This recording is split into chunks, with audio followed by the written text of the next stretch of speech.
স্বাগতম তোমাদের প্রিয় চ্যানেল অধ্যয়ন শুরু করার আগে বইটি খুলে রাখুন আর আমার সাথে পড়তে থাকুন। আমাদের এই ছোট্ট চ্যানেলটি সাবস্ক্রাইব করতে ভুলবেন না। চলুন শুরু করি। Jawaharlal emerged as the most popular leader of the national movement after Mahatma Gandhi. He popularized the ideas of socialism through his countrywide tours, through his books, Glimpses of World History, 1934 Run, and Autobiography, 1936, articles and speeches. He popularized the notion that political freedom was meaningless without economic freedom. Jawaharlal Mahatma গান্ধীর পরে জাতীয় আন্দোলনের সবচেয়ে জনপ্রিয় নেতা হিসেবে আবির্ভূত হন। তিনি তার বইয়ের গ্লিম্পসেস অফ ওয়ার্ল্ড হিস্ট্রি 1934 এবং আনো অটোবায়োগ্রাফি 1936 প্রবন্ধ এবং বক্তৃতার মাধ্যমে দেশব্যাপী সফরের মাধ্যমে সমাজতন্ত্রের ধারণাগুলিকে জনপ্রিয় করেছিলেন। তিনি এই ধারণাটিকে জনপ্রিয় করেছিলেন যে অর্থনৈতিক স্বাধীনতা ছাড়া রাজনৈতিক স্বাধীনতা অর্থহীন। Nehru vs. Gandhi.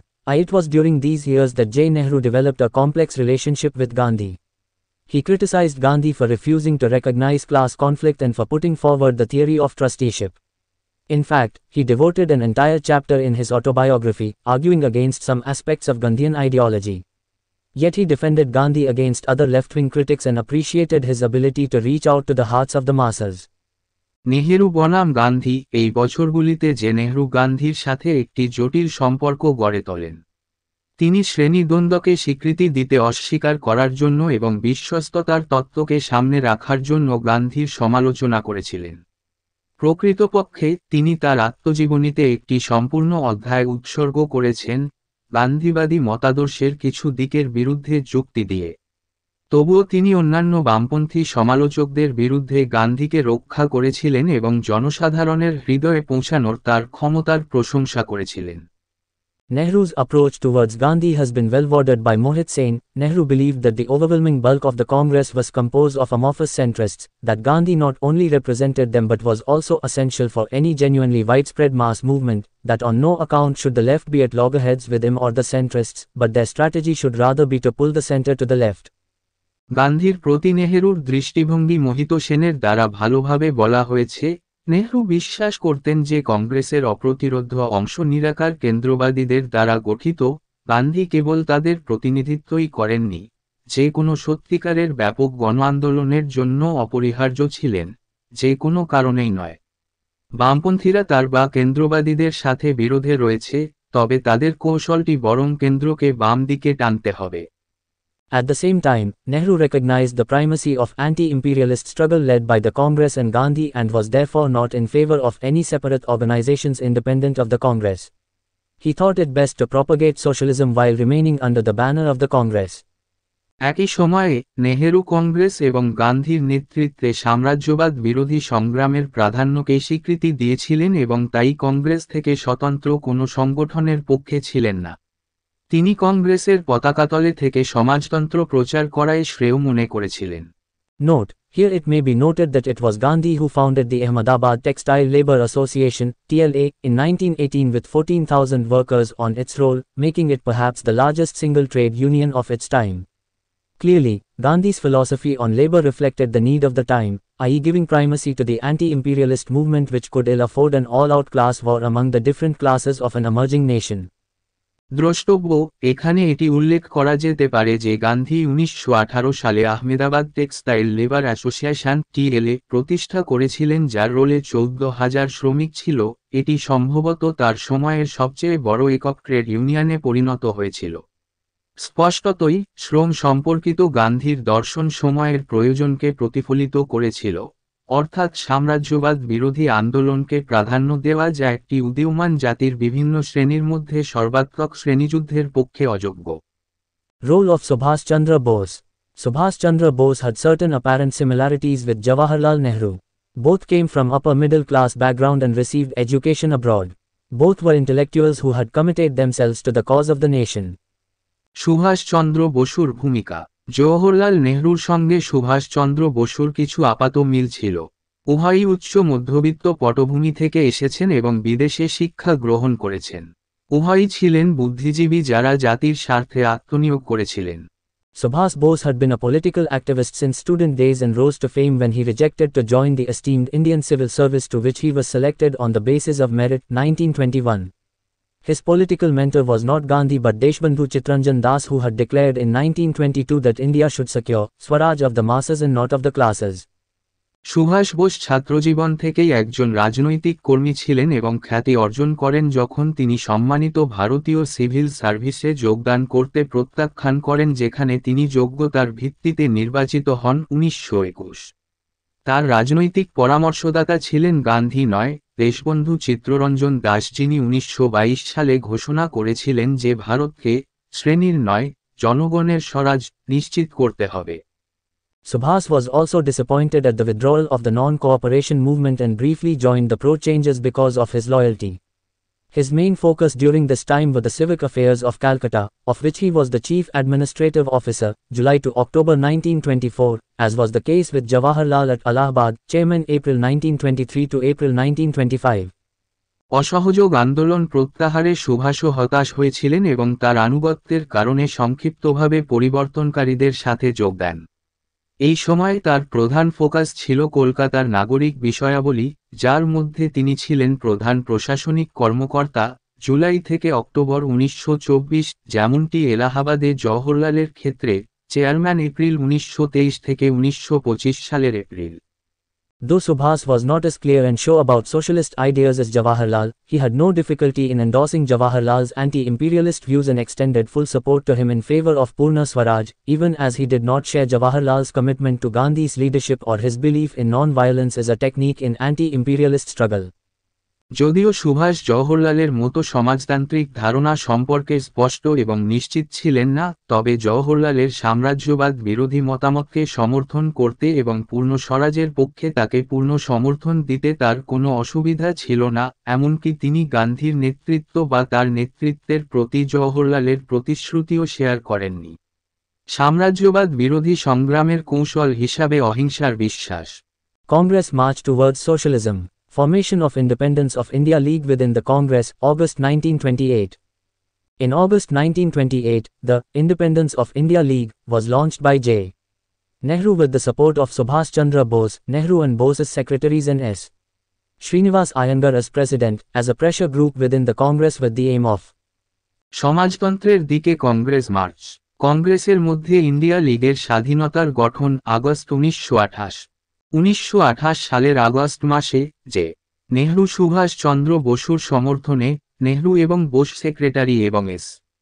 Srinivas Iyengar রাষ্ট্রপতি হিসাবে ইন্ডিপেন্ডেন্স অফ ইন্ডিয়া লীগ চালু করেছিলেন, যার উদ্দেশ্য ছিল কংগ্রেসের মধ্যে একটি চাপ গোষ্ঠী হিসাবে countering the concept of dominion status, pleading for complete independence of India from the British, and working for establishment of an Indian republic on socialist lines. Dominion স্ট্যাটাসের ধারণার বিরুদ্ধে, ব্রিটিশদের কাছ থেকে ভারতের পূর্ণ স্বাধীনতার জন্য আবেদন করা এবং সমাজতান্ত্রিক লাইনে ভারতীয় প্রজাতন্ত্র প্রতিষ্ঠার জন্য কাজ করা। Congress adopts complete independence as goal, 1928-29. At Calcutta session of Congress, December 1928, Jawaharlal and Subhas jointly moved a resolution to replace Congress goal of dominion status by complete independence. This year they achieved only limited success, and they certainly succeeded creating awareness about the goal. Their real success came a year later at the Lahore Congress, 1929, when the Congress adopted complete independence as goal. Congress সম্পূর্ণ স্বাধীনতাকে লক্ষ্য হিসেবে গ্রহণ করে 1928 থেকে 29। কংগ্রেসের কলকাতা অধিবেশনে December 1928 Jawaharlal এবং সুভাষ যৌথভাবে সম্পূর্ণ স্বাধীনতা দ্বারা ডোমিনিয়ন স্ট্যাটাস এর কংগ্রেস লক্ষ্য প্রতিস্থাপন করার জন্য একটি প্রস্তাব উত্থাপন করেন। এই বছর তারা শুধুমাত্র সীমিত সাফল্য অর্জন করেছে এবং তারা অবশ্যই লক্ষ্য সম্পর্কে সচেতনতা তৈরিতে সফল হয়েছে। তাদের প্রকৃত সাফল্য আসে এক বছর পরে লাহোর কংগ্রেসে 1929, যখন কংগ্রেস সম্পূর্ণ স্বাধীনতাকে লক্ষ্য হিসেবে গ্রহণ করে। Emergence of leftist camp within Congress. Nehru and Bose along with their followers soon emerged as the leftist camp within the Congress. In the years that followed, on several occasions, Nehru and Bose expressed their concern for the toiling people and condemned the exploitative nature of imperialisms. Their talks on socio-economic justice stirred the imagination of the youth through the Youth League, the Hindustani Seva Dal, the Naujawan Bharat Sabha and the Volunteers Movement, the students and the workers, through the All India Trade Union Congress whose presidentship was taken over by Nehru in 1929 and by Bose in 1931. কংগ্রেসের মধ্যে বামপন্থী শিবিরের উত্থান। নেহেরু এবং বোস তাদের অনুগামীদের সাথে শীঘ্রই কংগ্রেসের মধ্যে বামপন্থী শিবির হিসাবে আবির্ভূত হন। পরবর্তী বছরগুলিতে বেশ কয়েকটি অনুষ্ঠানে নেহেরু এবং বসু মেহননি মানুষের জন্য তাদের উদ্বেগ প্রকাশ করেছিলেন এবং সাম্রাজ্যবাদের শোষণমূলক প্রকৃতির নিন্দা করেছিলেন। আর সামাজিক ন্যায়বিচারের বিষয়ে তাদের আলোচনা তরুণদের কল্পনাকে আলোড়িত করেছিল। ইউথ লীগ, হিন্দুস্তানি সেবা দল, নৌজবন ভারত সভা এবং স্বেচ্ছাসেবক আন্দোলনের মাধ্যমে ছাত্র ও শ্রমিকদের সর্বভারতীয় ট্রেড ইউনিয়ন কংগ্রেসের মাধ্যমে যার সভাপতিত্ব ছিল 1929 সালে নেহরু এবং 1931 সালে বোস দ্বারা দখল করা হয়েছিল। Congress Resolution on Fundamental Rights and National Economic Program, March 1931. In March 1931, at the Karachi session of the Congress, a declaration on fundamental rights and the National Economic Program was adopted. The resolution declared, in order to end the exploitation of the masses, political freedom must include real economic freedom of the starving millions. It was originally drafted by Jawaharlal and became the basic document of Congress' socio-economic program for later years. The resolution was indeed a significant step in the Congress march towards socialism. মৌলিক অধিকার এবং জাতীয় অর্থনৈতিক কর্মসূচিতে কংগ্রেসের resolution, March 1931। 1931 সালের March মাসে কংগ্রেসের করাচি অধিবেশনে মৌলিক অধিকার এবং জাতীয় অর্থনৈতিক কর্মসূচির উপর একটি ঘোষণা গৃহীত হয়। রেজলিউশনে ঘোষণা করা হয়েছে, জনগণের শোষণের অবসান ঘটাতে হলে রাজনৈতিক স্বাধীনতায় অনাহারে থাকা লাখো মানুষের প্রকৃত অর্থনৈতিক স্বাধীনতা অন্তর্ভুক্ত করতে হবে। এটি মূলত জওহরলাল দ্বারা খসড়া করা হয়েছিল এবং পরবর্তী বছরগুলিতে কংগ্রেসের সামাজিক কর্মসূচির মৌলিক দলিল হয়ে ওঠে। সমাজতন্ত্রের দিকে কংগ্রেসের অগ্রযাত্রায় এই প্রস্তাবটি ছিল একটি উল্লেখযোগ্য পদক্ষেপ। Formation of Congress Socialist Party, October 1934. Both Jawaharlal and Subhas were unhappy about the withdrawal of the civil disobedience movement. In the years following the withdrawal, Jawaharlal reoccupied himself with the agitation of the UP peasantry while Subhas associated himself with the working class movement. Both continued to arouse the imagination of the youth, the students and the working class and infused them with a radical militant temper. This eventually facilitated the formation of the Congress Socialist Party, May 1934, within the framework of the Congress organization. Though neither Jawahar nor Subhas joined the party, they welcomed its formation and drew its support whenever necessary. Congress সমাজতান্ত্রিক দল গঠন, October 1934। আইন অমান্য আন্দোলন প্রত্যাহার করায় জওহরলাল এবং সুভাষ উভয়ই অসন্তুষ্ট ছিলেন। প্রত্যাহারের পরের বছরগুলিতে জওহরলাল নিজেকে ইউপি কৃষকদের আন্দোলনের সাথে যুক্ত করেন এবং সুভাষ নিজেকে শ্রমিক শ্রেণীর আন্দোলনের সাথে যুক্ত করেন। উভয়ই যুবক, ছাত্র এবং শ্রমিক শ্রেণীর কল্পনাকে জাগিয়ে তোলে এবং তাদের একটি উগ্র জঙ্গি মেজাজে উদ্বুদ্ধ করে। এটি শেষ পর্যন্ত কংগ্রেস সংগঠনের কাঠামোর মধ্যে কংগ্রেস সোশ্যালিস্ট পার্টি, মে 1934 গঠনে সহায়তা করে। যদিও জওহর বা সুভাষ কেউই দলে যোগ দেননি, তারা এর গঠনকে স্বাগত জানিয়েছিল এবং যখনই প্রয়োজন হয় তখন সমর্থন করেছিল। Lucknow and Fazpur sessions of Congress, 1936, presided by Jawaharlal Nehru. At Lucknow session of Congress, April 1936, Jawaharlal espoused the cause of socialism in his presidential speech. I see no way of ending the poverty, vast unemployment, degradation and subjection of the Indian people except through socialism. কংগ্রেসের লখনউ এবং ফৈজপুর অধিবেশন, 1936, জওহরলাল নেহরুর সভাপতিত্বে। কংগ্রেসের লখনউ অধিবেশনে April 1936 Jawaharlal তার সভাপতির ভাষণে সমাজতন্ত্রের কারণকে সমর্থন করেছিলেন। আমি সমাজতন্ত্র ছাড়া ভারতীয় জনগণের দারিদ্র্য, বিশাল বেকারত্ব, অবক্ষয় এবং পরাধীনতার অবসানের কোনো উপায় দেখছি না।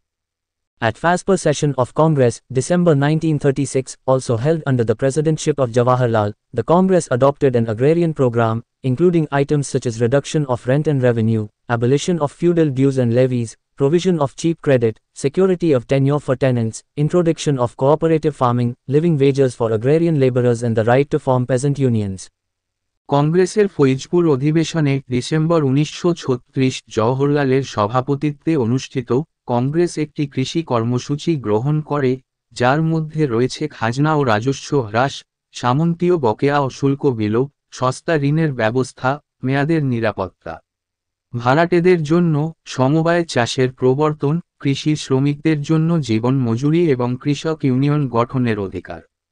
In 1936 itself, Jawaharlal inducted three Congress socialists Jaya Prakash Narayan, Narendra Dev and Achyut Patwardhan into the Congress Working Committee. 1936 সালে জওহরলাল কংগ্রেস ওয়ার্কিং কমিটিতে তিন কংগ্রেস সমাজতন্ত্রী জয় প্রকাশ নারায়ণ, নরেন্দ্র দেব এবং অচ্যুত পটবর্ধনকে অন্তর্ভুক্ত করেন। The Congress socialists played an important role in Kisan movement. For instance, Prof. N.G. Ranga, Indulal Yagnik and Swami Sahajananda Saraswati played a key role in the organization of All India Kisan Sabha, and the first All India Kisan Congress met at Lucknow, 1936, under the presidentship of Sahajananda Saraswati.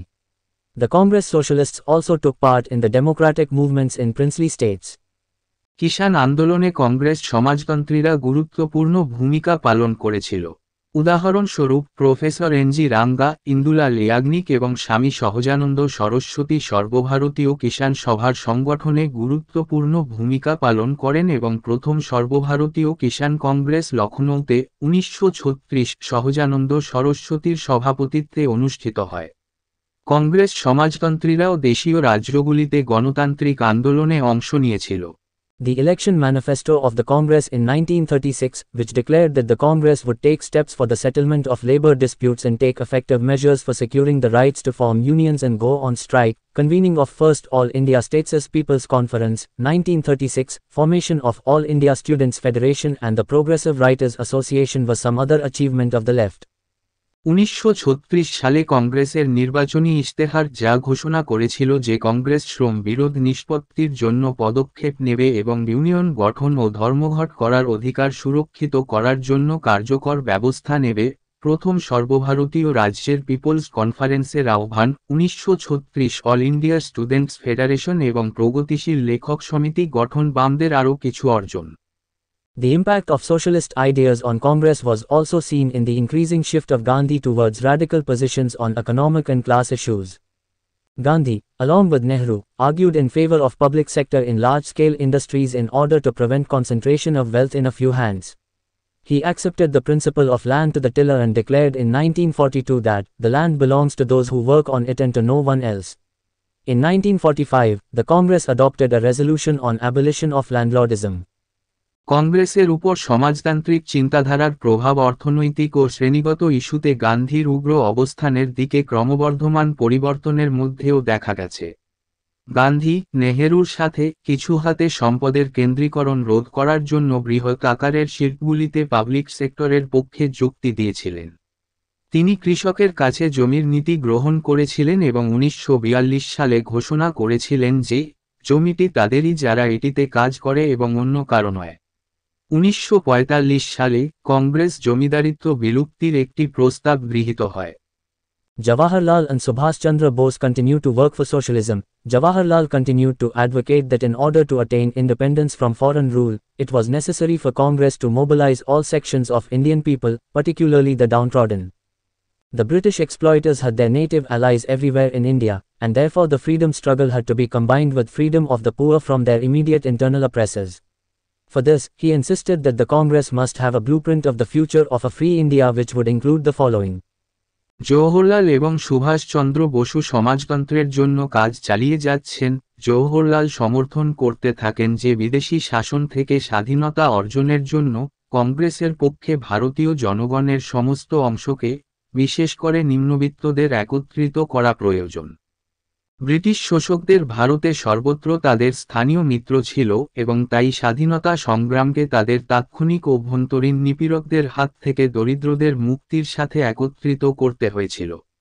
এর জন্য তিনি জোর দিয়েছিলেন যে কংগ্রেসের একটি মুক্ত ভারতের ভবিষ্যতের একটি নীলনকশা থাকতে হবে যাতে নিম্নলিখিতগুলি অন্তর্ভুক্ত থাকবে: Elections on the basis of adult franchise. A constituent assembly for drawing up a constitution to guarantee the rights and privileges of all individuals. Eradication of long-standing socio-economic injustices. Achievement of economic independence on modern industrial lines. প্রাপ্তবয়স্কদের ভোটাধিকারের ভিত্তিতে নির্বাচন, সকল ব্যক্তির অধিকার ও সুযোগ সুবিধা নিশ্চিত করার জন্য একটি সংবিধান প্রণয়নের জন্য একটি গণপরিষদ। দীর্ঘস্থায়ী আর সামাজিক অনাচার দূরীকরণ, আধুনিক শিল্প লাইনে অর্থনৈতিক স্বাধীনতা অর্জন। Jawaharlal persistently pleaded for democratic socialism in India and eventually succeeded in influencing the Congress in taking a pro-socialist turn. Jawaharlal ভারতে গণতান্ত্রিক সমাজতন্ত্রের পক্ষে অবিরাম আবেদন করেছিলেন এবং শেষ পর্যন্ত সমাজতন্ত্রপন্থী মোড় নেওয়ার জন্য কংগ্রেসকে প্রভাবিত করতে সফল হন। Subhas left his socialist mark on the Congress by laying emphasis on industrialization and planned economic growth for India. In 1938, when Bose was president, the Congress committed itself to economic planning and set up a national planning committee under the chairmanship of Jawaharlal. In 1938, Bose was elected president of the Congress and re-elected in 1939, despite Gandhi's opposition. Gandhi and his followers later compelled Bose to resign from the presidentship, following which Bose and his followers founded the Forward Bloc. By then, socialism had emerged as the accepted creed of most of the youth of India, both within and outside the Congress. শিল্পায়নের ওপর জোর দিয়ে সুভাষ কংগ্রেসে তার সমাজতান্ত্রিক চিহ্ন রেখে গেছেন এবং ভারতের জন্য অর্থনৈতিক প্রবৃদ্ধির পরিকল্পনা করেছেন। 1938 সালে, যখন বোস রাষ্ট্রপতি ছিলেন, কংগ্রেস অর্থনৈতিক পরিকল্পনায় নিজেকে প্রতিশ্রুতিবদ্ধ করে এবং জওহরলালের সভাপতিত্বে একটি জাতীয় পরিকল্পনা কমিটি গঠন করে। 1938 সালে, বোস কংগ্রেসের সভাপতি নির্বাচিত হন এবং গান্ধীর বিরোধিতা সত্ত্বেও 1939 সালে পুনরায় নির্বাচিত হন।